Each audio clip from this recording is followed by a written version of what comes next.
Fil jannati, di surga itu, thamaniyatu abwabin, ada 8 pintunya. Minha, di antara pintu itu, ar-rayyan, ada yang dinamakan ar-rayyan. La yadkhuluhu illa as-shaimun, tidak masuk lewat pintu itu kecuali ahli puasa, orang yang terbiasa puasa.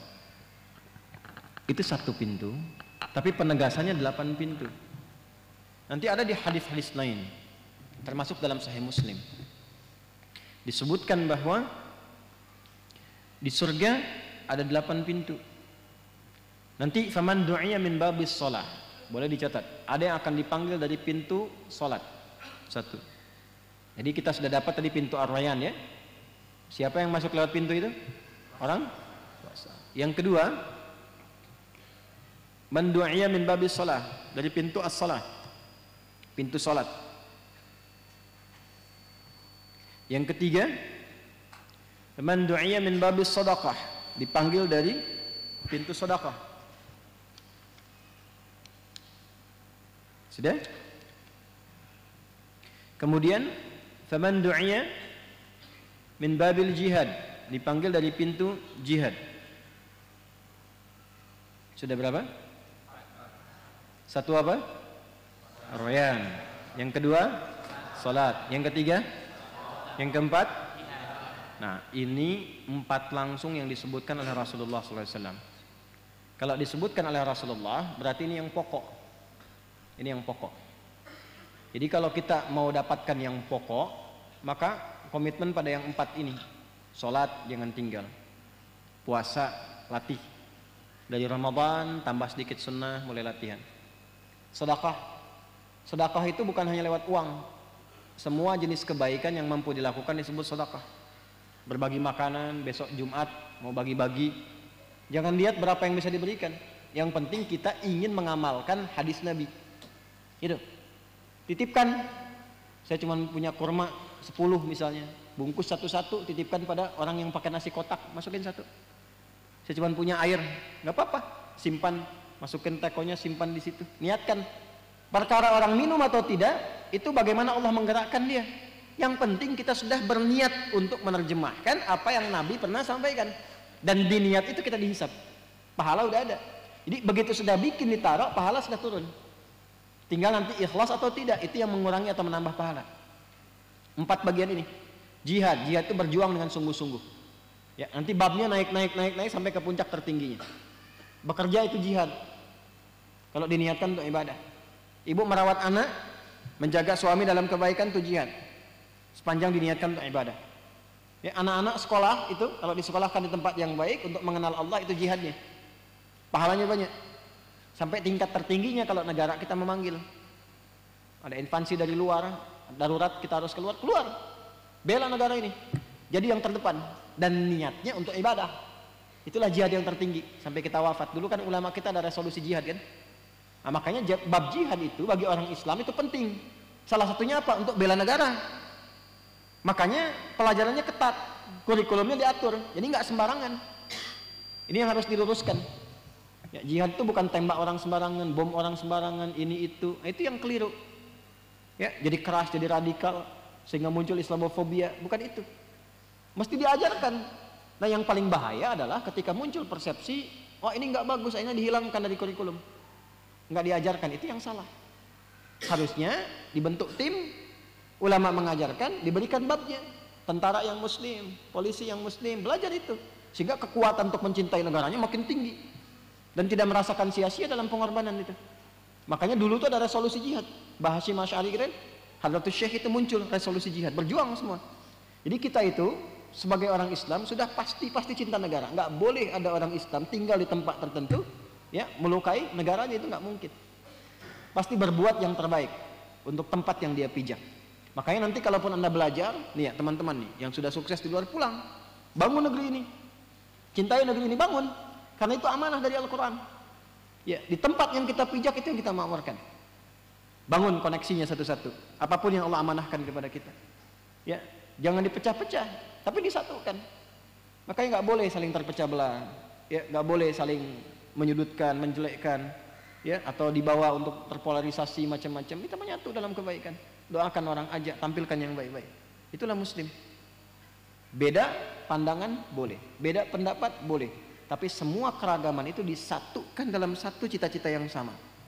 Kalau kita muslim, niatkan untuk ibadah, baktikan untuk negeri, tapi niatkan untuk ibadah pada Allah Subhanahu wa taala. Sehingga dunia pun dikenang secara baik, di akhirat dapat kemuliaan.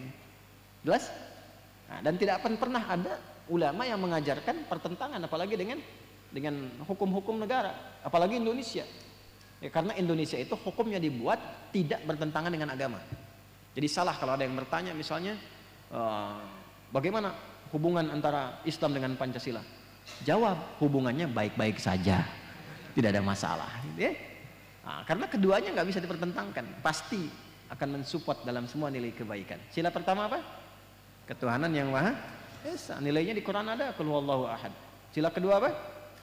Kemanusiaan yang adil dan benar. Innallaha ya'muru bil adli wal ihsan, ada dalam Quran. Ketiga apa? Wa'tasimu bihablillahi jami'a wa la tafarraqu. Keempat apa? Wa amruhum syura bainahum. Yang kelima apa? Keadilan sosial bagi seluruh rakyat Indonesia. Balik lagi, ya innallaha ya'muru bil adli wal ihsan wa ta'awanu 'alal birri wat taqwa. Kita sudah punya semua dalilnya. Lalu dilindungi itu oleh pasal 29 ayat yang kedua. Dibawa ke pendidikan. Undang-Undang Sisiknas nomor 23 tahun nomor 20 tahun 2003. Ya, bahkan dari pasal menimbang poin yang B itu. Ya kan, Undang-Undang Dasar tahun 1945 mengamanahkan kepada pemerintah untuk menyelenggarakan satu sistem pendidikan yang meningkatkan keimanan pada Tuhan yang Maha Esa serta akhlak mulia. Saya hafal itu. Nah, kita tuh menghafal itu untuk menjaga negeri sehingga menjadi paku bagi bangsa. Ya? Halo, kenapa pada diam ini? Ngajinya begitu sehingga manfaatnya lebih luas. Ya, nanti ada pintu umrah, pintu zakat belum disebut kan? Nah, pintu zakat makanya kejar supaya bisa zakat. Jadi orang Islam itu kaya untuk berbagi dengan kekayaannya. Makanya ada skema zakat, ada infak.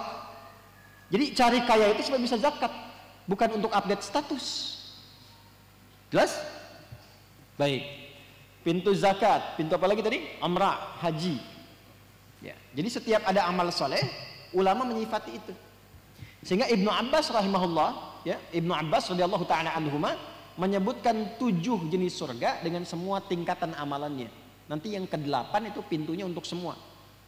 Bismillahirrahmanirrahim. Kalimat jannah wa jam'uha wa tankiruha li anna al-jinana ala ma dzakarahu Ibnu Abbas radhiyallahu taala anhuma sab'un. Bahwa jinan bentuk jamak itu ya ataupun jannah, bentuk jamak dari kata jannatun itu ada 7 tingkatannya kata Ibnu Abbas radhiyallahu taala anhuma. 1, jannatul firdaus, surga firdaus, boleh ditulis. Yang kedua, jannatu aden, surga aden. Yang ketiga, jannatun na'im, namanya surga an-na'im. Yang keempat, darul khuldi, darul khuldi.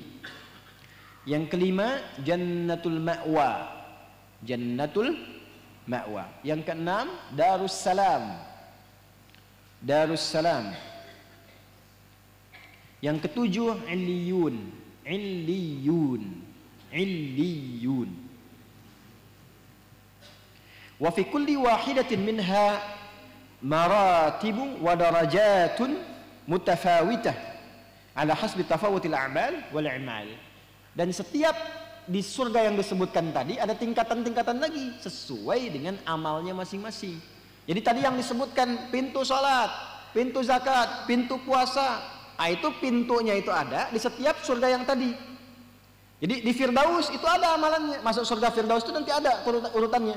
Karena rajin salat, salatnya khusyuk, meninggalkan lagho yang tidak bermanfaat, rajin zakat, pintunya ada. Nah, setiap Firdaus itu punya tingkatan lagi. Jadi ada Firdaus yang tingkat bawah, tingkat menengah, sampai tingkat yang paling tinggi. Itu pintu-pintunya lewat apa? Amal soleh itu. Sekarang pilih dulu, mau masuk surga yang mana dari 7 ini? Yang mau Firdaus angkat tangan. Bagus. Surga Aden angkat tangan. Illiyun, Darussalam. Kalau bisa angkat tangannya semua. Kan yang ke-8 itu kan pintu ke-8 yang kesemuanya. Jadi ada seorang hamba yang diperkenankan oleh Allah memasuki semua surga itu, bahkan diperebutkan oleh semua pintu surga. Dipanggil namanya dari semua pintu itu. Sampai Abu Bakar radhiyallahu taala anhu berkata, "Ya Rasulullah, adakah yang mendapati panggilan dari semua pintu itu?" "Na'am," kata Nabi. "Ya, dan aku berharap engkau bagian dari itu." Nah, setidaknya ya, paling minimal masuk surga lah gitu kan. Paling minimal. Paling minimal masuk surga.